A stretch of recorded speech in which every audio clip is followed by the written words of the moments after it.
Masya Allah. Nih, Ustaz, berita-berita sekarang nih. Kok tiba-tiba antum di sini sih, Akhi?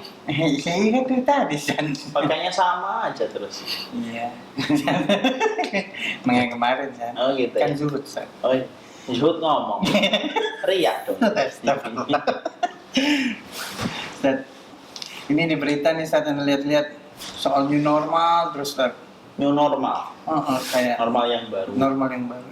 Ya, pakai bahasa Indonesia yang baik. Ya. If you speak English, I will translate to you. Nah, ada juga yang bilang ya kayak berdamai dengan istri sebelum kita. Aduh. Sebenarnya gini, Akhi. Setiap manusia itu pasti akan melewati fase-fase yang baru dalam setiap babak kehidupan. Semuanya pasti. Saya tidak usah ngomongin corona dulu lah. Saya setelah ditinggalkan bapak itu kan kehidupan saya normal yang baru. Tentunya tidak akan pernah sama ya kehidupan saya dulu sama bapak dan ketika sudah tidak ada bapak, jauh berbeda. Tapi itulah bagian dari sesuatu yang pasti kita akan jalani. Antum ketika jomblo terus kemudian memutuskan menikah, antum menghadapi kehidupan normal yang baru kan? Ya. Tentunya beda ketika masih jomblo, tidur, makan, main. Tidak pernah ada yang memusingkan dan tidak ada yang pernah memperdulikan. Tapi setelah menikah, lalu akhirnya new normal itu datang. Ketika antum jam 10 malam belum pulang, ada yang geger, ada yang rame, ada yang telepon terus berdering, mengkhawatirkan kisah. Itu normal yang baru. Anak santri ketika dia datang ke pondok, itu kehidupannya normal yang baru. Antum kehilangan ayah, sama nggak kehidupan antum dulu masih ada ayah sama tidak ada ayah? Kehidupan kita kalau ditinggalkan ibu tentunya beda. Saya dulu ketika masih ada ibu sehari bisa nelfon 5 kali ya, demi Allah. Tapi setelah ibu meninggal dunia, apakah kehidupan apa sama? Enggak. Sangat berbeda. Kita bicara kehidupan normal yang baru itu pasti akan dijalani manusia. Ya. Bahkan ketika mati pun kita akan menjalani new normal, menjalani kehidupan normal yang baru ketika meninggal dunia. Saya sih tidak terlalu memusingkan ya, apakah kita ini akan menjalani new normal ini tepat atau tidak tepat. Saya sih tidak memusingkan itu. Kalau diri kita masih khawatir, ya jaga diri, jaga kesehatan, banyak berdoa sama Allah.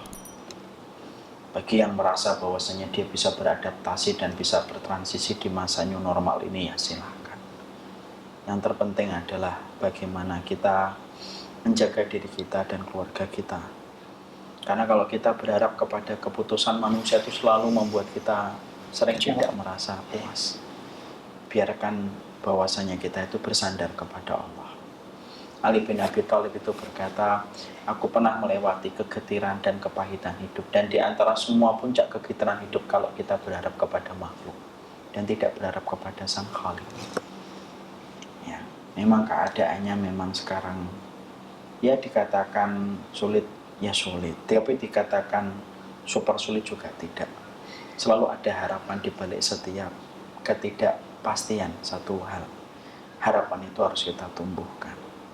Jadi kalau saya itu sudah terbiasa dengan kehidupan normal yang baru, apalagi setelah ditinggalkan bapak, insya Allah keadaannya tidak akan pernah sama. Mungkin karena saya memikirkan normal baru setelah ditinggalkan bapak, menjadikan saya tidak terlalu memikirkan normal baru pada masa pandemi ini. Karena mungkin konsentrasi saya pada kehidupan normal baru setelah ditinggalkan bapak. Apapun lah pilihannya, orang beriman itu selalu mampu menyikapi setiap apa yang ada itu dengan cara yang terbaik, yaitu tetap berharap dan bergantung kepada Allah semata. Ya. Keputusan manusia itu pasti mengecewakan. Indahnya perkataan Ali bin Abi Thalib, aku pernah melewati kepahitan, kegetiran hidup. Dan di antara puncak kepahitan dan kegetiran hidup adalah ketika kita berharap kepada makhluk dan melupakan harapan yang harusnya kita berikan kepada Allah. New normal silahkan dijalani. Kalau memang kondisinya memang harus semacam itu, tapi tetap kita bertawakal kepada Allah, menggantungkan harapan kita kepada Allah, banyak berdoa. Semoga dengan itu menjadikan kita kuat, dan kuatnya hati kita itu lebih besar daripada beban dari impact pandemi yang kita rasakan. Sebenarnya masalah itu simple kok. Kalau masalahmu lebih besar daripada hatimu, daripada kekuatan jiwamu, maka dia akan menggerogoti kualitas hidupmu. Tapi kalau hatimu dan jiwamu lebih besar daripada masalahmu, maka hati kita akan menyelesaikan masalah itu. Fokus membesarkan hati, menguatkan jiwa. Dan chargernya hati dan jiwa itu simpel. Berharap kepada Allah dan bersandar kepada Allah. Allah Maha Besar, lebih besar daripada masalah yang kita jumpai. Paham nggak? Insyaallah. Ngerti nggak? Berarti cuma memang menyesuaikan itu yang berarti maksudnya untuk transisi. Tapi sebenarnya itu manusia, setiap dari kita itu sudah pasti merasakan normal baru. Setiap harinya. Setiap harinya, setiap waktunya. Kehidupan hari ini nggak pernah sama dengan Oh kemarin. iya, betul. Kehidupan hari ini besok lagi juga berbeda lagi kan. Ya. Sebenarnya tidak perlu kita asing dengan kata normal baru. Kaitannya dengan pandemi, Ustaz. Pastikan jiwa kita dan hati kita lebih besar daripada masalah pandemi. Supaya pandemi itu tidak menggerogoti kualitas hidup kita. Orang beriman itu apapun, dimanapun dia berada, harus tetap dia bisa bertahan hidup. Sebagaimana pohon korma itu dijadikan contoh bagi kehidupan kita. Karena salah satu contoh bagi orang yang beriman itu kayak pohon kurma. Pohon kurma itu apapun kondisinya tetap bisa hidup. Sesulit apapun dia bisa hidup. Orang mukmin itu kayak gitu. Orang mukmin itu kalau mau ditaruh bintang 5, dia ngerti. Tapi ketika ditaruh di bedengan, dia pun bisa tidur. Itu orang mukmin itu kayak gitu. Kalaupun dia tiba-tiba memiliki istana, ketika para sahabat tiba-tiba menguasai istana Persia, mereka bisa untuk menguasai itu. Tapi ketika mereka dulu sebelum menguasai Persia, mereka hidupnya di bawah pelepah-pelepah korma pun mereka hidup. Bukan berarti orang mukmin itu hidupnya harus di bawah jembatan, di kolong, di bawah jerami-jerami. Enggak, orang mukmin itu orang hidup di mana saja. Diberikan oleh Allah kelapangan, dia mampu menempatkan dirinya. Diberikan keterbatasan, dia mampu menyamankan hatinya. Allah. Alhamdulillah. Ini kan Enggak. saya ditinggalkan Bapak ini normal yang baru. Normal yang baru. Saya tuh pikir gitu. Ternyata manusia itu memang melewati normal yang baru. Berkali-kali dalam babak hidupnya. Ketika sebelum nikah, akhirnya kita nikah, normal yang baru. Sebelum antum punya anak rakila sama sebelum punya anak rakila, beda nggak? Beda. Antum melihat tangisan anak antum yang pertama itu merubah hidup antum nggak? Iya. Itu normal yang baru kan?